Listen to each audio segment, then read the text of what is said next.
Esse tempo de adoração, esse tempo de honra, esse tempo de glória, esse tempo de honrar Ele, de tributar a Ele,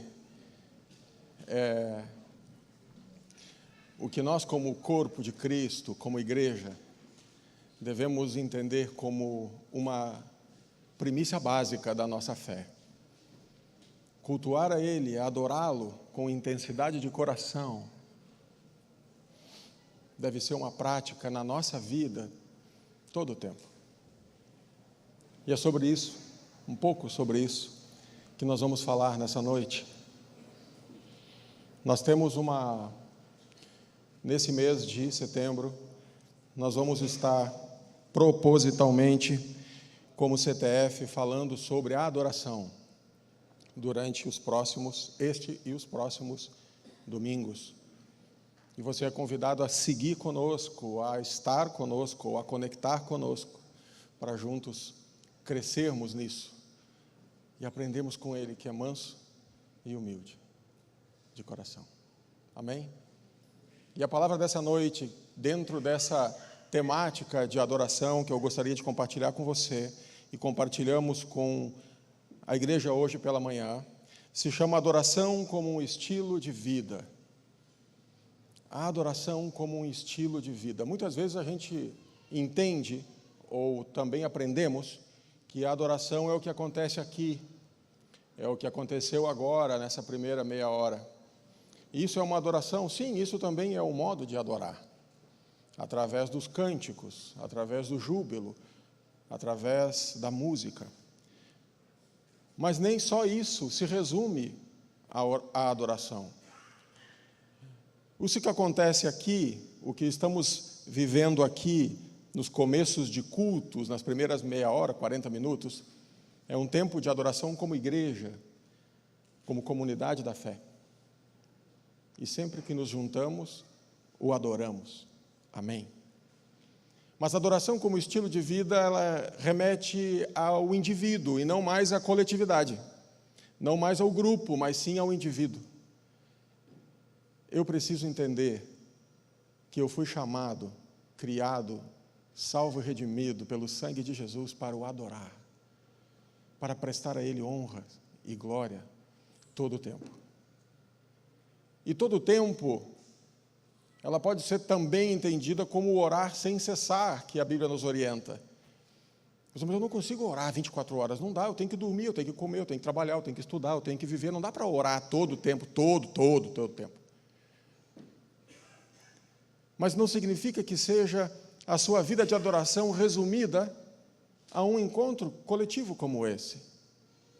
Mas a sua vida de adoração individual com Deus é que deve se tornar um estilo de vida que define o seu caráter em Cristo. Eu quero convidar você a abrir a sua Bíblia ou o seu aplicativo junto comigo, em Salmos, capítulo 1. Salmos 1, nos primeiros 6 versículos. Salmos 1, 1.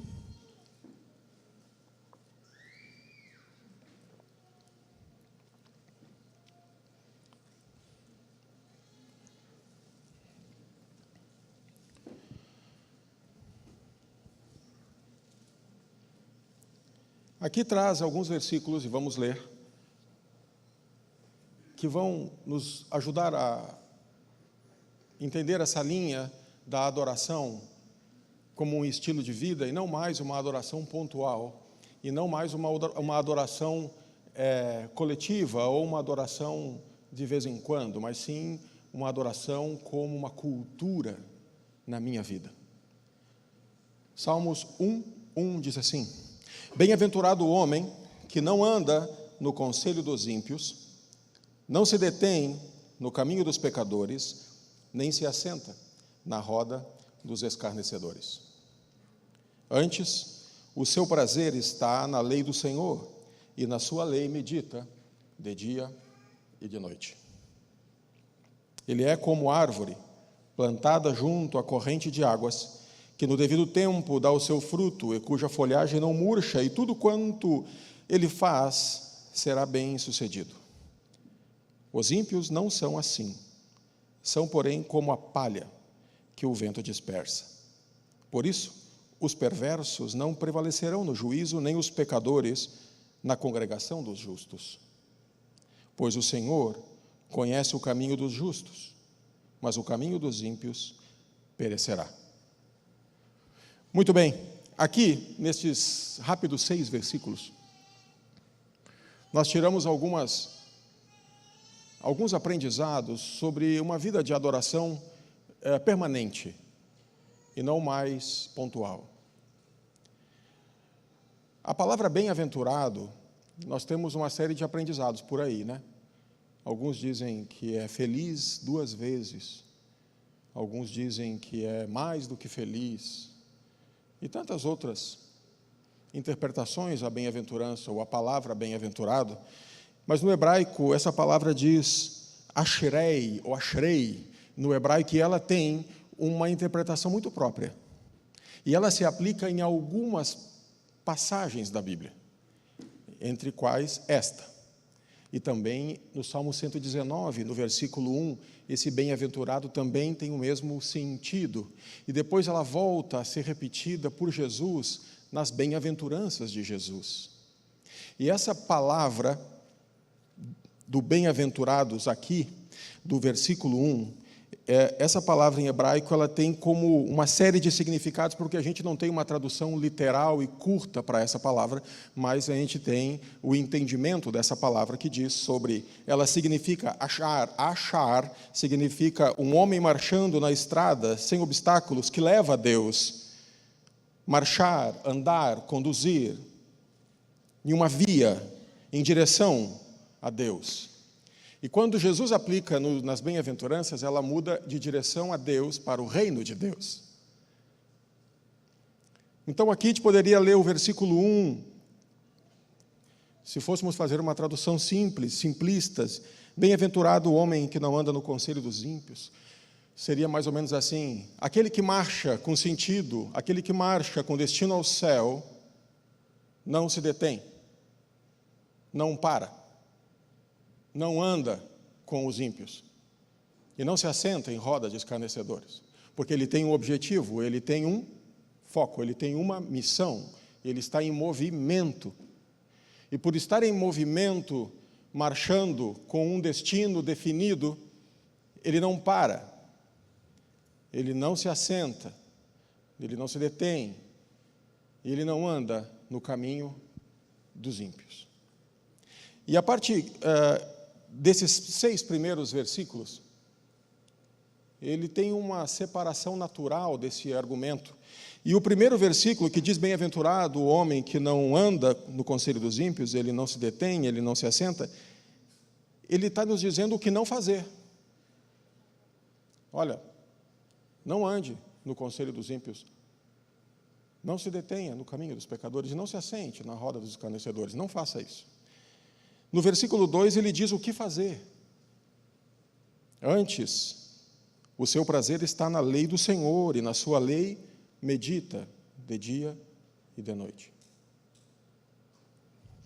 No versículo 3, ele dá o resultado do que fazer. Quando a gente faz o 2, ele diz no 3, ele é como árvore plantada junto a corrente de águas, que no devido tempo dá seu fruto, e suas folhagens não murcham. Mas do 4 em diante, do 4 ao 6, ele diz o que acontece com os que não fazem, com os que não levam a sério ou a cabo este primeira parte, onde ele diz, os ímpios não são assim, são como a palha, são como o vento, por isso os perversos não prevalecem, nem os pecadores. Acontece que, muitas vezes, nós nos comportamos, mesmo conhecendo o caminho, mesmo seguindo a Jesus, mesmo andando atrás do Mestre, junto com outros tantos que compartilham comigo a mesma fé, eu sou inconstante na minha adoração. Eu não sou perseverante em uma vida de adoração. Adoração não é meu estilo, não é uma conduta, não é uma prática, não está intrínseco em mim adorá-lo. Eu gosto, mas como eu não sei cantar, e eu aprendi que a adoração é cantar, como eu não canto bem, sou meio desafinado, não gosto, tenho vergonha, eu nem tenho esse tempo. Enquanto que nós estamos entendendo, muitas vezes, equivocadamente, que a adoração se resume apenas à prática do cantar ou do louvor. Mas a adoração como estilo de vida é uma vida prostrada aos pés da cruz, é rendendo a Ele uma vida dedicada em oração, em meditação, em leitura, em devocional, em adoração de cânticos e louvores, sim. Isso tudo fecha um conjunto, isso tudo resume um conjunto que é a adoração. Acontece que por não praticarmos e também não entendermos a importância de uma adoração como um estilo de vida cristão, nós falhamos e nós nos afastamos deste valor que deveria ser uma marca na nossa vida, de um adorador. Quando a gente vai para a ala da música, quando a gente vai para a adoração cantada, nós temos algumas referências, e há alguns anos atrás foi feito um censo entre os músicos evangélicos brasileiros, músicos cristãos, músicos e cantores, e foi feita uma pesquisa informal e levantaram esse dado que qual seria o perfil de um adorador? Na música brasileira, na música de louvor ao Senhor, de adoração. Foi consenso da maioria. Entre tantos nomes, um dos nomes que mais foi consenso foi do Asaf Borba, que é aqui, gaúcho de Porto Alegre. E eu fui entender o porquê. Assim, cara, eu sempre gostei, né? Mas tem gente que gosta de outro, mas o porquê que chegou a ser um consenso entre os próprios irmãos que cantam, que tocam, enfim. É que a maioria, para não dizer quase todos, dos louvores que ele canta e já gravou, são orações cantadas. As letras são verdadeiras adorações em forma de música. Se você pegar qualquer música, qualquer letra, das centenas que ele já escreveu, quase todas, se você só ler, já é uma oração. E muitas vezes, não só no caso de suas músicas, mas de outras tantas, que é o meu filtro natural e particular sobre música, e adoração e louvor, eu sempre, quando descubro uma nova, eu escuto toda ela para entender o que está cantando, o que eu estou cantando e qual o sentido bíblico para isso que eu estou cantando. Mas as que têm fundamento de construção é uma oração que, se eu não sei cantar, se eu sou desafinado, não importa, aquele conteúdo me edifica. A ponto de, sabe quando a gente bate demais numa música, ela chega a um ponto que dá um ranço, assim já, né? De tanto que tu toca. Começa legal, começa bem. 3 semanas depois, quando começa, tu já pula. Não, deu, né? Essa aqui já... Mas sabe o que acontece comumente? Quando você tem o hábito de viver uma vida de intensa e provocada adoração, e de viver com a atmosfera do Espírito Santo, sempre que possível estar escutando algo, escutando uma ministração, lendo a palavra, tendo um tempo de oração, permitindo ser provocado pelo Espírito Santo e ser impulsionado pelo Espírito Santo, assim como o Felipe falou aqui no começo, nos permitir a ouvir. Quando estamos e buscamos muito esse momento, às vezes Deus fala conosco por um hino de muito tempo atrás, que vem à mente. E a gente começa a cantarolar, porque muitos de nós sabemos muitos louvores de muitas épocas. De vez em quando a gente ressuscita em algum grupo um do tempo do Areri Pistola. E a gente fica assim, esse era bom. Ele continua sendo bom. E essa palavra, muitas vezes eu sou ministrado No meio da oração, estou lá sozinho, e no meio da oração vem um cântico, assim, do nada. Daqueles, às vezes, mais antigos, ou até não. Mas e aquilo ali começa a entrar numa fusão com oração e com aquele tempo que eu separei para estar com Deus, e eu sou ministrado por aquilo. E às vezes eu consigo ter a agilidade, que não é sempre, de botar essa música para tocar na hora que eu lembrei, e ela já me ajuda, e vem toda ela, e vamos embora.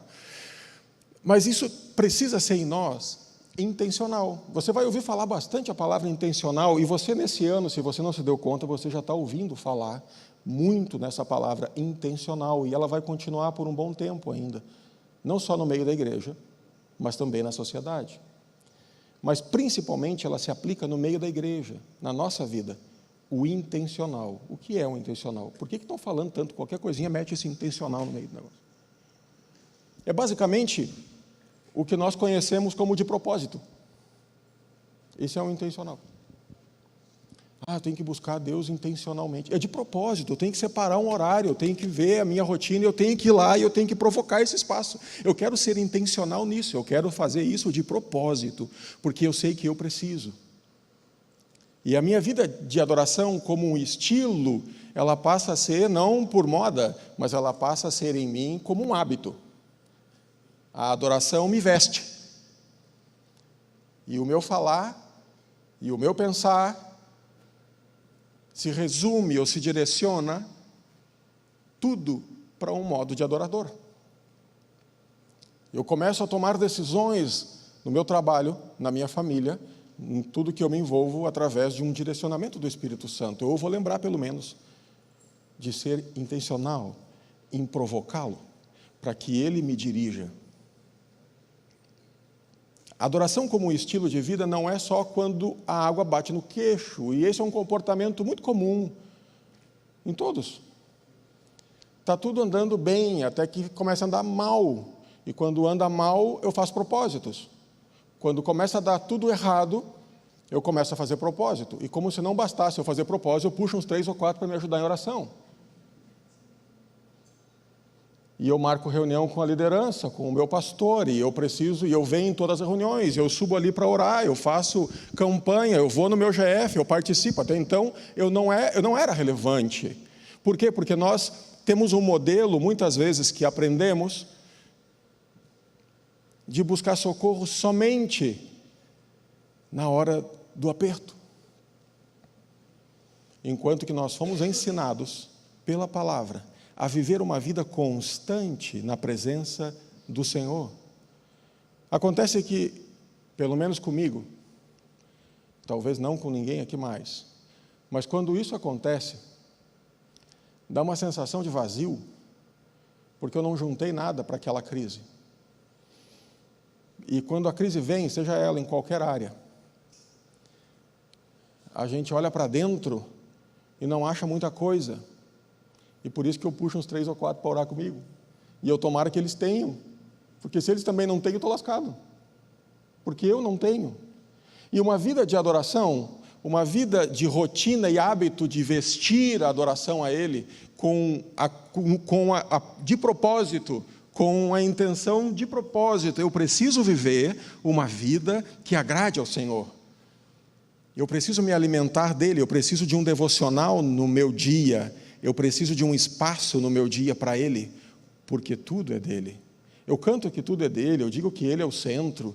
Tem um monte de hino bacana demais, que a letra é uma oração cantada de forma espetacular. Eu canto pra caramba, mas vivo bem pouco aquilo tudo que eu canto.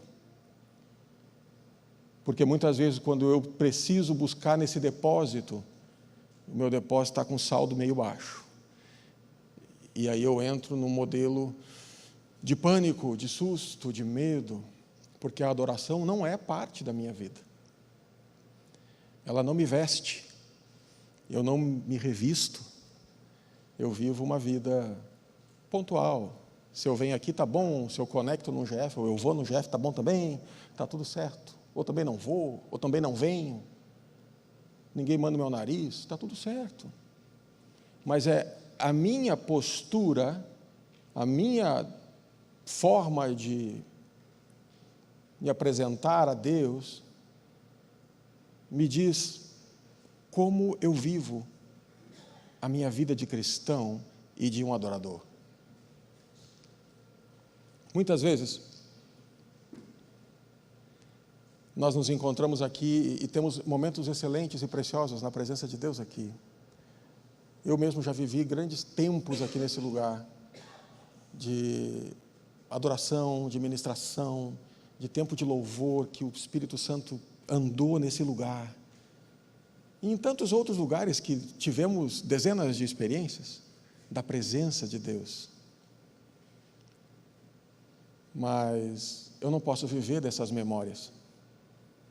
Eu não posso viver dessas lembranças, porque elas já passaram. E quando Jesus se encontra com aquela mulher no poço, e ele começa a conversar com ela, e ela diz assim: não, porque nesse monte os nossos pais adoraram. Aqui nessa cidade, nessa região, era o lugar de adoração. Aí Jesus acaba com isso dizendo assim: Deus é Espírito, e importa que os verdadeiros adoradores o adorem em espírito e em verdade. Não precisa mais do morrinho. Aonde teu pai adorava, já mudou. Agora é aqui. Agora é aqui. Essa relação é vertical. Não mais um epicentro onde a coisa acontece, não mais um local, uma meca. Eu não preciso fazer tour em Israel, Egito e tudo mais para voltar de lá mais perto do céu. Isso não faz parte da minha vida de relação com Deus e uma vida de adoração a Ele. Mas quando o registro de Salmos 1 diz que bem-aventurado o homem que não anda no conselho dos ímpios e não se detém no caminho dos pecadores e também não se assenta na roda dos escarnecedores, você pode dizer assim: ah, mas Jesus jantou com pecadores, ele jantou com Zaqueu, ele se sentou com pecadores. Não estamos falando de Jesus. Estou falando de mim, que preciso muito buscar a semelhança a Ele. E quando nós falamos de andar no caminho dos pecadores, é simplesmente porque nós estamos em marcha. Nós estamos seguindo a Jesus rumo ao céu, e nós estamos andando em marcha como um povo peregrino nessa terra, que não pertence a esse lugar, mas sim ao céu.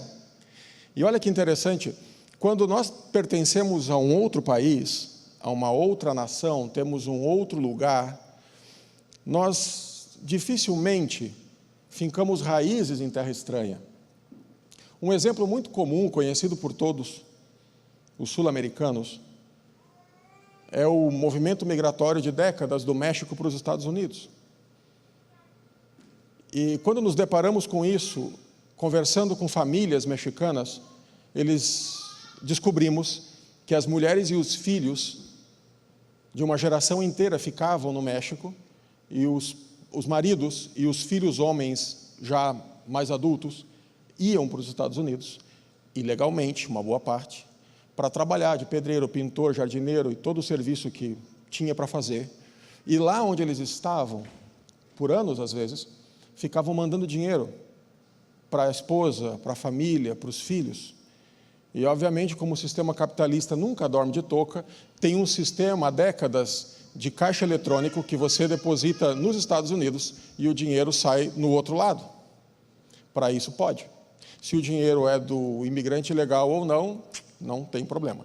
Importa que o dinheiro chegue do outro lado e a taxa seja paga. Então, para você ter uma ideia, que bilhões de dólares cruzam dos Estados Unidos para o México, somente em transação de família, de homens que foram para os Estados Unidos, como uma busca por melhores receitas, e mandam para a sua família.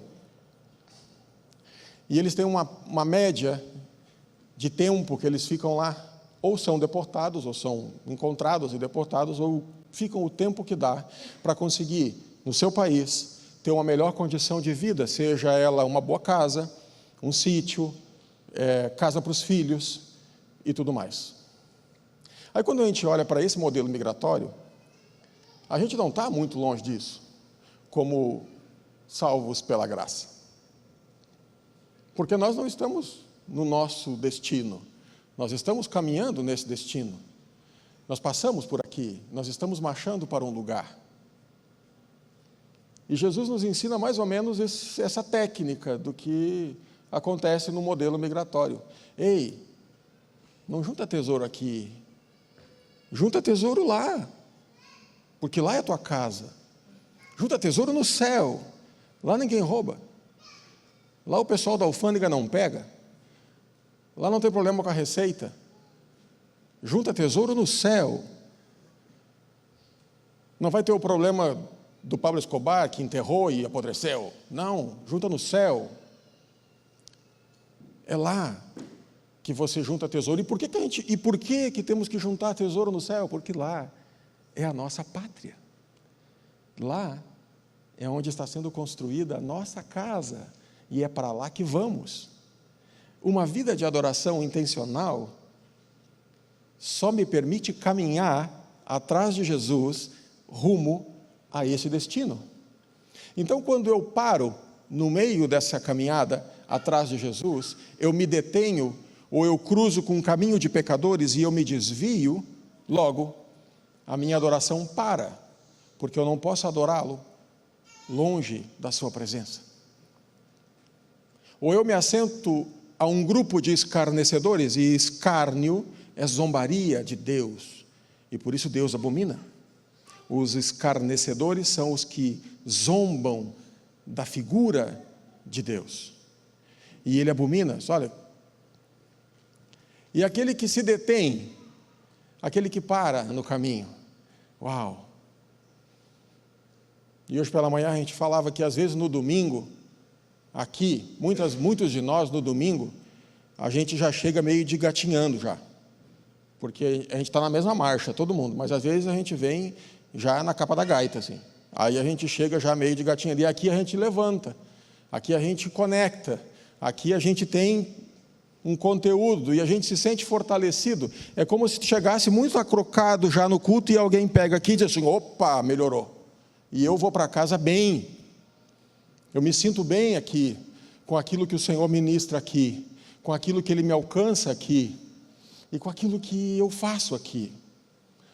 Mas no decorrer da semana, a coluna vai envergando, e eu vou me curvando, porque eu não tenho uma vida de continuidade do que acontece aqui, ou do que eu faço aqui. Isso que acontece aqui comigo, acontece às vezes só aqui. E por acontecer só aqui, eu vou me curvando novamente nos próximos dias da semana, e eu volto aqui, quando eu volto no domingo, já me rastejando pelos cotovelos, que nem milico passando embaixo de cerca, assim, sabe? Mal. Porque a adoração não é para mim um estilo de vida, não é em mim um estilo de vida. E sabe que muitas coisas nos distraem de ter uma vida de adoração. Pode ser as músicas que eu escuto, que não são músicas que edificam. Ah, mas eu gosto. Mas eu também gosto. Bom gosto Deus nos deu, amém. Mas não edifica. Mas não colabora, mas não me é lícito, mas não me convém. Isso me rouba, isso me esvazia, isso me seca, porque eu estou tomando aquele tempo que eu poderia estar adorando, ou conectado com Ele, para escutar algo que entra aqui e me enche de nada. Isso se aplica para a nossa nova vida tecnológica de rede social. O tempo que eu passo xeretando a vida dos outros, ou os artistas, ou seja, quem for, ou o esporte, ou a notícia, que ela repete-se a cada 30 minutos. Quer ver? Liga um canal de notícia na TV. Não dá 30 minutos, eles falam a mesma coisa todo dia. E a gente escuta. Aquilo entra de um lado, depois sai do outro, nem processa mais, porque já não é mais um fato novo. E a minha oração tem sido que eu possa cuidar do meu coração, Eu possa colocar no meu coração uma cerca ao redor dele, como o Provérbios diz. Essa é uma palavra que eu tenho separado para um dia nós discutirmos com os homens. Põe uma cerca ao redor do teu coração.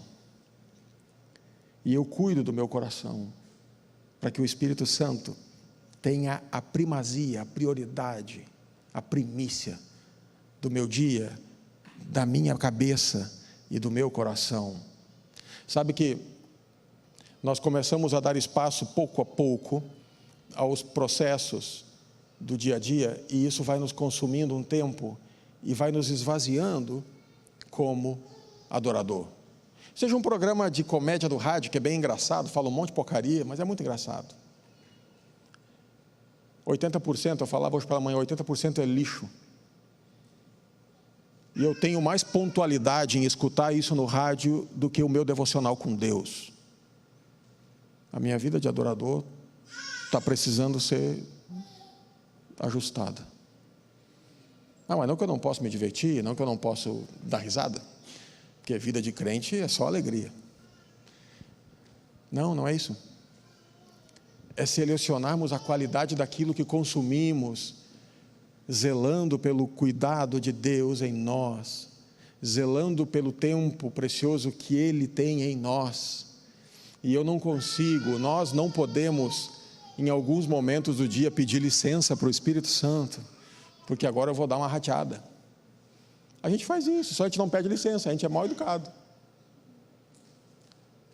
Porque se nós tivéssemos o hábito de pedir licença ao Espírito Santo para fazer algumas coisas que Ele não aprova, nós de repente não faríamos, porque não teríamos coragem de pedir licença. Mas a covardia se apodera de nós, a ponto de que cometemos deslizes com razão plena e nem sequer respeitamos a presença do Espírito Santo que habita em nós. Uma vida de adorador com um estilo dioturnamente exige de nós, nos puxa, nos aperta a sacrificar a nossa carne, porque o que a nossa carne quer? O que a Bíblia nos ensina? Conforto, regalia, prazer. Mas se nós não formos intencionais, de propósito, em mudança de hábito, nós não vamos conseguir avançar para uma vida de santidade, como diz a Bíblia, sem a qual ninguém verá a Deus. Sabe que eu sempre me cobro disso, porque tem algumas passagens bíblicas que realmente eu trato elas como, assim, literal. Às vezes tem teologia, muita teologia, de interpretação da época, o que foi dito na época, né? Isso se referia a tal tempo, isso a gente tem que respeitar. Um exemplo muito comum, quem tem mais tempo de igreja sabe dos hinos dos anos 80, né, dos anos 70, eram hinos de inários, né? E se você for ver a letra e o ritmo, era quase marchinha militar, assim, né? Nós, soldados, era tudo meio que militar. Por quê? Porque na época o mundo era um mundo regido pelo sistema. Aí nos anos 80 a gente tem o quê? A gente tem o louvor congregacional, a gente rompe essa parte das músicas de cunho militar e a gente tem o louvor congregacional, a igreja cantando, é gravado a igreja cantando. E isso vai mudando, por quê? De acordo com o momento, e a gente entende isso. Agora, eu particularmente gosto da Bíblia e entendo que muitas passagens e versículos bíblicos, eles eram aplicados para aquela época.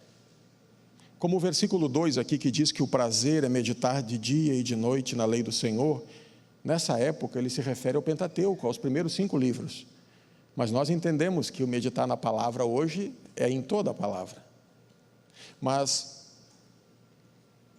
quando a Bíblia diz para mim que sem santidade ninguém verá o Senhor, e eu estou caminhando atrás de Jesus para um dia chegar lá e vê-lo, eu disse, cara, eu não vou perder esse tempo todo caminhando errado, porque eu tenho pavor de retrabalho.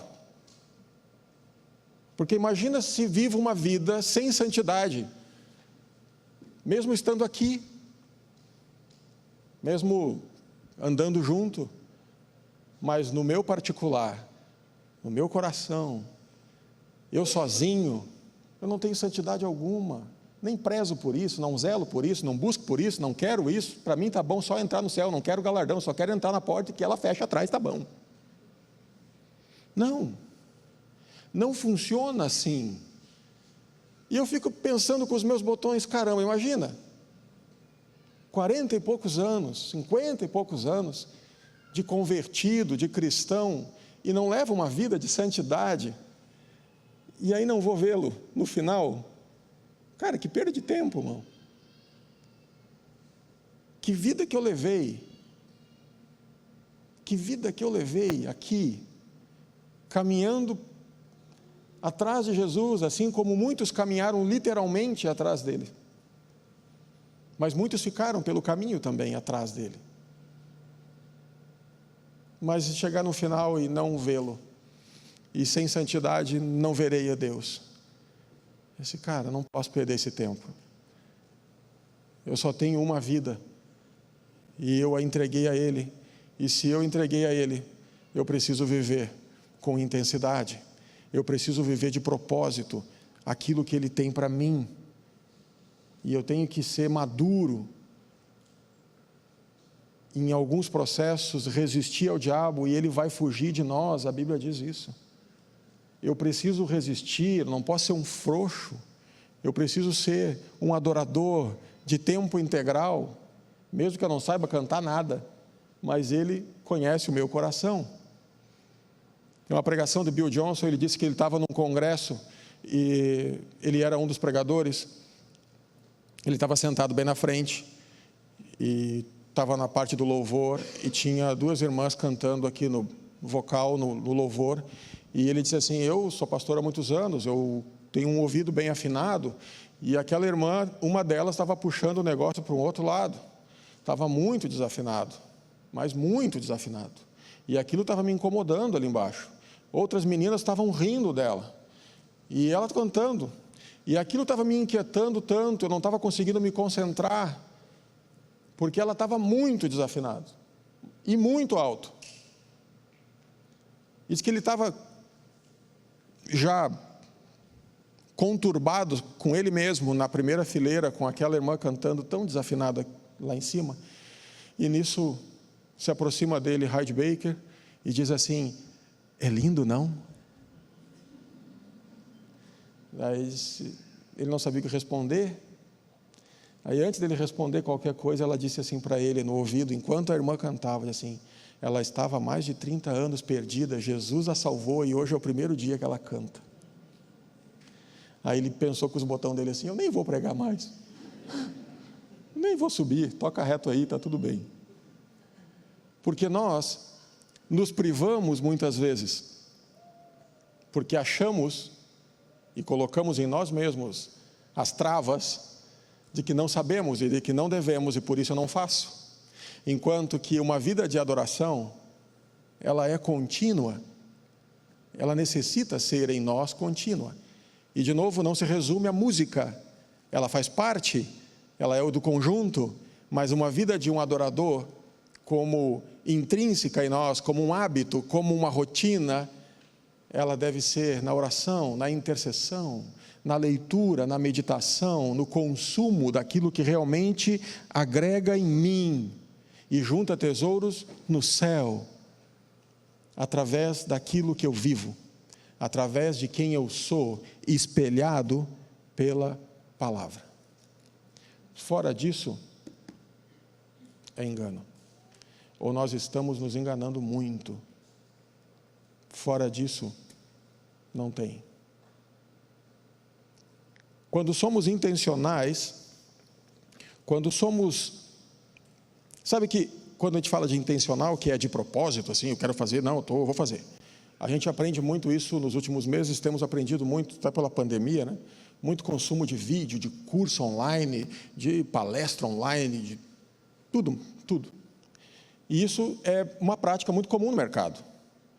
Tanto que os coaches, os treinadores, os multiplicadores, seja lá quem for, eles nos ensinam, não, tu tem que botar meta, tu tem que estabelecer onde é que tu quer chegar, tu tem que escrever aquilo que tu quer, aquilo que tu desenhou para ti, e a gente faz às vezes isso, Em reuniões de corporativo, com os colaboradores da empresa, o empresário contrata um consultor para fazer isso para os funcionários dele, porque a gente precisa ter uma meta aqui na empresa, a gente precisa chegar em tal lugar. E hoje está todo mundo meio bagunçado, ninguém sabe para onde vai, aqui está uma bagunça. Eu preciso que... E aí vem alguém e parametriza isso, e coloca isso. É ali que você tem que fazer, essa é a mecânica, essa é a parte da engenharia, e nós vamos chegar lá. É assim, quantos já não passamos por isso em algum momento? Botar meta. Nada mais é do que ser intencional. Eu sei para onde eu estou indo, eu desenhei aquilo.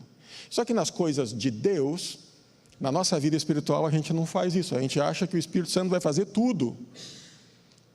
Só que aquilo que a gente tem que fazer, ele não vai fazer. E a gente precisa ser intencional na nossa parte e permitir que ele flua na dele.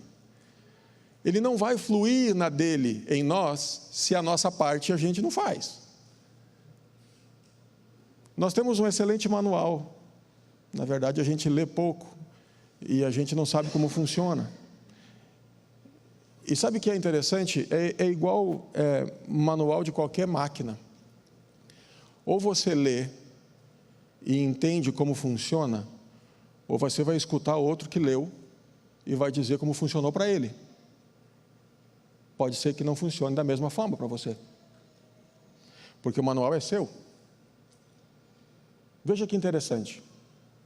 Muitas vezes, nós temos as respostas aqui, ou quase sempre, para aquilo que nós estamos passando. A resposta está aqui, a gente sabe disso. De uma vida, intencionalmente, de um adorador. E a gente vai ao outro. O que tu acha que eu devo fazer? Não que não devemos tomar conselho, só não vamos tomar conselho com aquele que não professa a mesma fé. Aquele que não entende o caminho que nós estamos caminhando e com quem nós estamos indo e atrás de quem nós estamos indo. Esse que não é desse caminho, que é do caminho que atravessa, que é o caminho do pecado, como eu vou tomar conselho com esse? Por isso temos que tomar cuidado com quem andamos, porque esse andar pode ser um conselheiro ímpio e ele vai definir sobre a tua fé. Também muito cuidado com parar no caminho, porque o fato de parar no caminho, eu posso, quando parar, olhar para o lado, e eu estou rodeado de pecadores, e eu não estou falando que quando eu paro no meio de pecadores, eu sou luz. Eu posso ser apagado pelos que me rodeiam, se eu não estou intencionalmente no meio deles para trazê-lo para o meu caminho, que é o caminho do Mestre. E também muito cuidado ao nos assentarmos na roda do escarnecedor, porque essa linha da zombaria é muito tênue, é muito fina. E aí a gente falava pela manhã sobre esses programas de humor, de rádio, de internet. Ele é muito engraçado até ele romper essa linha. Essa linha do escárnio, da zombaria com a minha fé. E aí eu fico com o final de um versículo de uma carta que diz: destes, afasta-te. Porque a gente precisa ser um adorador, precisamos ser adoradores de tempo integral, com uma vida dedicada a Ele. E não mais uma adoração supérflua, fraca, débil, capengueando. Abra sua Bíblia para finalizar em João 4.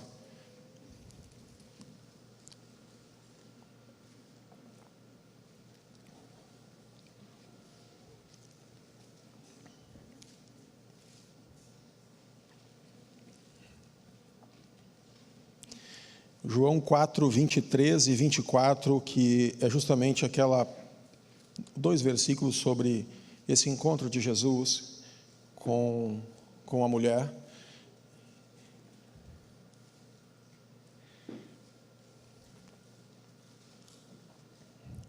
Que diz assim, João 4, 23, o Evangelho de João: mas a hora vem, e agora é, em que os verdadeiros adoradores adorarão o Pai em espírito e em verdade, porque o Pai procura a tais que assim o adorem. Deus é espírito, e importa que os que o adoram o adorem em espírito e em verdade. Coloque-se de pé, por favor. Isso resume o que o Pai espera de nós na adoração. É em espírito e em verdade. De novo, como ele disse, é uma resposta à mulher que disse: mas os nossos pais adoravam aqui no monte, ou seja, eu estou apegado a isso aqui. Mas eu venho aqui, eu adoro no domingo, é muito legal, a atmosfera é bênção, o Espírito Santo anda nesse lugar, flui nesse lugar, mas Jesus está dizendo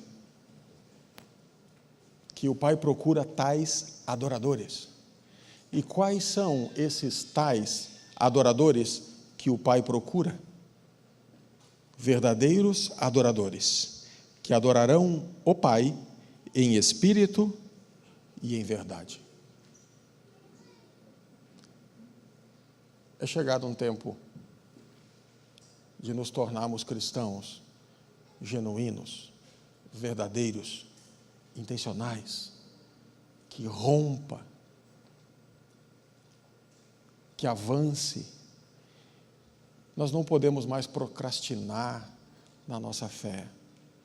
Não podemos deixar para depois uma vida de intimidade com Deus. Não podemos deixar para depois uma vida de relacionamento com Ele e de desfrutar aquilo que Ele tem. De novo, não buscá-lo pelo que Ele dá, mas buscá-lo pelo que Ele é.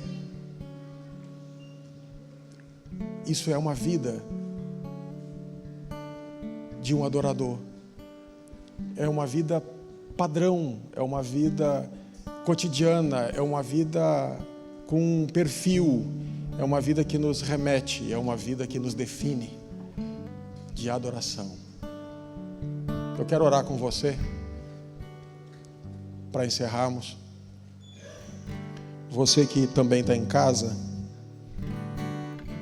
feche seus olhos e vamos ter um tempo de oração.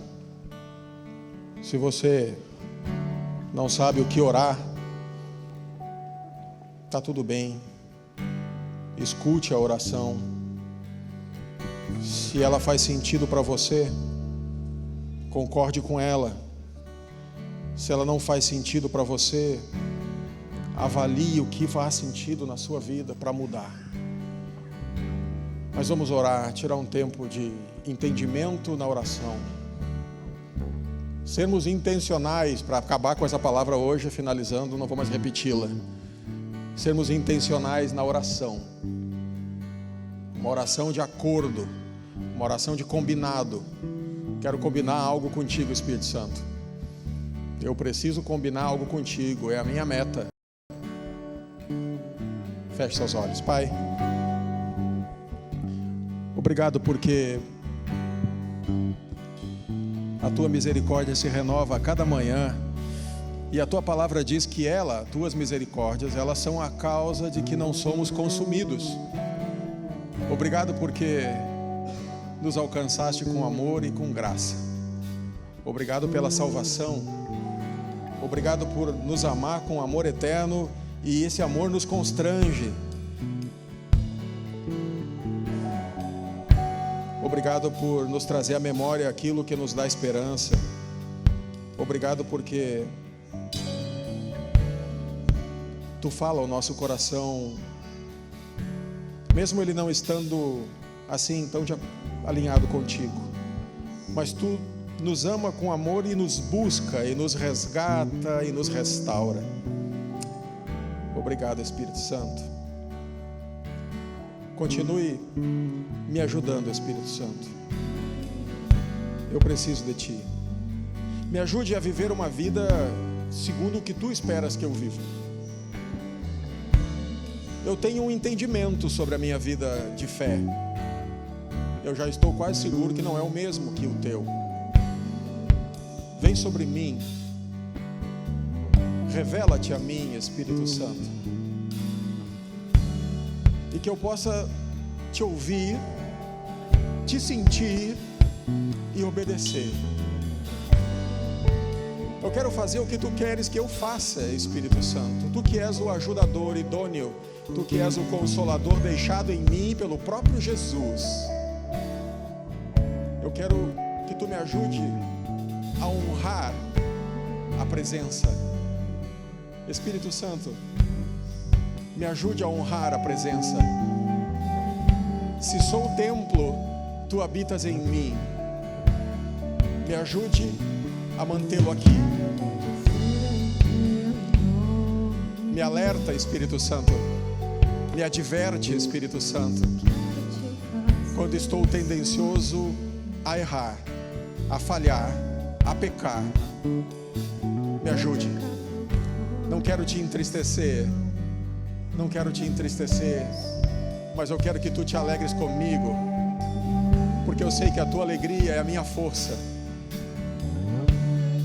Me puxe para perto de ti, Espírito Santo.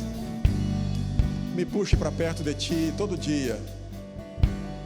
Traz a memória, me traz em pensamento aquilo que eu preciso fazer ou que não estou fazendo.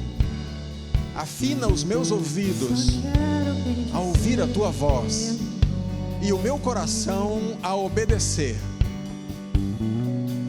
Me provoca, Espírito Santo, a viver uma relação intensa contigo, e que a minha vida de adoração seja uma prática. Seja uma prática. Ministra em mim. Ministra em mim, em nome de Jesus.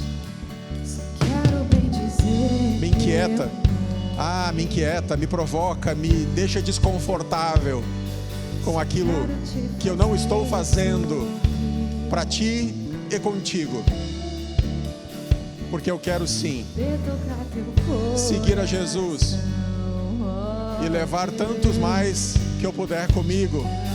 Mas eu não quero me desviar no caminho dos pecadores, eu não quero parar, eu não quero sentar em roda de escarnecedor, eu não quero me desviar do meu foco, que é Cristo. Mas eu preciso que tu me ajude. Eu preciso que tu me ajude. Eis-me aqui, Senhor. Ministra em mim, me inquieta e te revela a mim todos os dias. Em nome de Jesus. Em nome de Jesus.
Somente a ti, Jesus, e pra te adorar eu vivo, pra te adorar eu vivo a te adorar,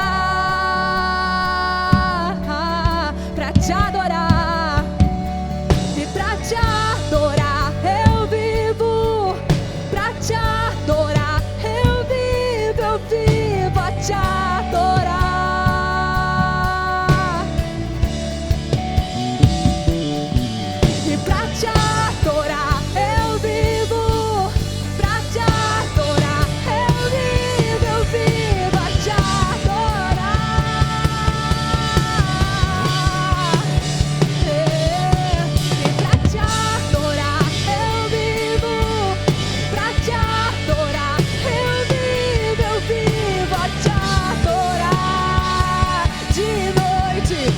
noite e dia.